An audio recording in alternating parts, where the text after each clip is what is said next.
台中有一个野生动物保育员，伊咧做工课时，手指头无设置好饭时请假着伤。医疗团队透过超音波甲电脑辅助的评分系统，判断讲应该爱及时来做手术来治疗，落尾顺利甲这手指头保掉咧。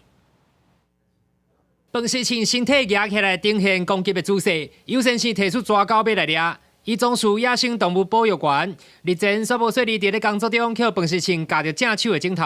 空喙又搁肿又搁痛，赶紧送往台中营总做血清。咬到大概5分钟，伤口就开始有点灼热感，所以自己就可以确定说，哦，那应该是有中毒。差不多半小时以后吧，就是伤口其实就开始蛮疼痛的，然后到最后就是到手术前，就是基本上它已经很肿胀了。那肿胀到就是基本上就是你按压也会很痛。医用抓毒治疗需要带伊观察3至5天，皮肤出现害死的时阵，才会展开清创。骹手的指头定定面临截肢的风险，但是台中营总自从利用超音波评估，结合电脑辅助评分系统，判断患者夹伤的部位、肿的程度、甲系统性的症状，伫咧优先性入院了9点钟就研判，爱及时以清创手术介入治疗，予伊保掉指头而且伫咧1个月了完全复原。预期这个病患是必须要接受手术，